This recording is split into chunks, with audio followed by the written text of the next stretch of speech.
दोस्तों, आज बात सिर्फ चीनी की नहीं है। बात उस डर की है जिसने अचानक पूरे नेपाल को हिला दिया है। वो नेपाल जो सालों से भारत की सप्लाई पर भरोसा करता आया, आज उसी नेपाल के बाजारों में बेचैनी फैल चुकी है। वजह भारत सरकार का वो बड़ा फैसला जिसने काठमांडू से लेकर तराई तक हलचल मचा दी है। भारत ने कच्ची, सफेद और रिफाइंड चीनी के निर्यात पर 30 सितंबर तक रोक बढ़ा दी है। भारत के लिए यह फैसला जरूरी था, क्योंकि दिल्ली नहीं चाहती कि देश में चीनी की कीमतें बेकाबू हों। लेकिन जैसे ही ये खबर नेपाल पहुंची, वहां के व्यापारियों और अधिकारियों के होश उड़ गए। काठमांडू के बाजारों में अचानक चर्चा शुरू हो गई कि अगर हालात ऐसे ही रहे तो इस बार त्योहारों की मिठास गायब हो सकती है। नेपाल के लिए आने वाले महीने बेहद अहम हैं। त्योहार और छठ जैसे बड़े पर्व करीब हैं। इन त्योहारों में नेपाल के घर घर में मिठाइयां बनती हैं, बाजारों में भारी खरीदारी होती है और चीनी की मांग अचानक कई गुना बढ़ जाती है। लेकिन इस बार डर यह है कि त्योहार आने से पहले ही चीनी सोने जैसी कीमती हो सकती है। नेपाल की मीडिया रिपोर्ट सब खुलकर चेतावनी दे रही है कि यह संकट सिर्फ महंगी चीनी तक सीमित नहीं रहेगा। अगर सप्लाई टूटी तो पूरे खाद्य बाजार में भूचाल आ सकता है। व्यापारियों का कहना है कि बाजार में लोगों का डर ही कीमतों को ऊपर धकेल रहा है। कई जगहों पर जमाखोरी शुरू होने की आशंका जताई जा रही है। हालात ऐसे बन रहे हैं कि विशेषज्ञ नेपाल सरकार को चेतावनी दे रहे हैं कि अगर अभी से सख्ती नहीं हुई तो काला बाजारी पूरे सिस्टम को हिला सकती है। लेकिन कहानी में असली ट्विस्ट अब आता है। ये संकट सिर्फ भारत के फैसले से पैदा नहीं हुआ, इसके पीछे मौसम भी एक खतरनाक भूमिका निभा रहा है। मौसम वैज्ञानिक पहले ही अल नीनो को लेकर चेतावनी जारी कर चुके हैं।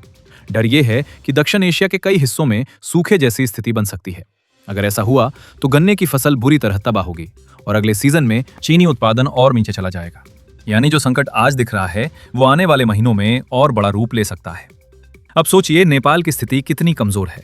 नेपाल अपनी करीब 90% जरूरतों के लिए भारत पर निर्भर है। यानी भारत में कोई भी बड़ा फैसला सीधे नेपाल की रसोई तक असर डालता है। यही वजह है नेपाल सरकार के अंदर भी बेचैनी बढ़ती जा रही है। नेपाल के उद्योग और वाणिज्य मंत्रालय के अधिकारियों ने खुलकर माना है कि भारत के इस फैसले ने उनकी मुश्किलें कई गुना बढ़ा दी हैं। कुछ समय पहले तक नेपाल भारत के साथ चाय निर्यात के नियमों पर चर्चा कर रहा था, लेकिन अचानक चीनी पर लगा प्रतिबंध पूरी बातचीत का केंद्र बन गया। अब नेपाली अधिकारियों को यह एहसास होने लगा है कि भारत के व्यापारिक फैसलों के सामने उनकी अर्थव्यवस्था कितनी असहाय है और अब नेपाल के पास बचा क्या है। नेपाल सरकार अब भारत से विशेष राहत मांगने की तैयारी में जुट गई है। खबर है कि काठमांडू दिल्ली से सरकार समझौते की कोशिश करेगा, ताकि नेपाल को विशेष कोटे के तहत चीनी मिलती रहे। ठीक वैसे ही जैसे पहले चावल के मामले में भारत ने काठमांडू को राहत दी थी। लेकिन इस बार मामला आसान नहीं दिख रहा, क्योंकि भारत खुद इस समय घरेलू महंगाई और सप्लाई को लेकर दबाव में है।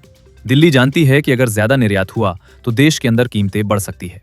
इसलिए अब सबसे बड़ा सवाल यही बन गया है कि क्या भारत अपने नागरिकों की जरूरतों से समझौता करके नेपाल को राहत देगा। और यहीं पर कहानी राजनीतिक मोड़ ले लेती है।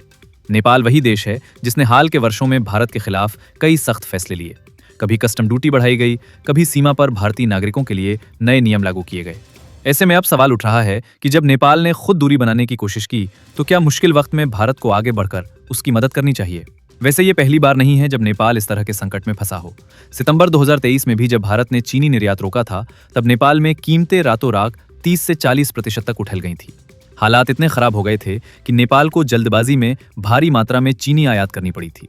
लेकिन इस बार मामला ज्यादा खतरनाक माना जा रहा है, क्योंकि इस बार त्योहारों का दबाव भी है और अल नीनो का खतरा भी।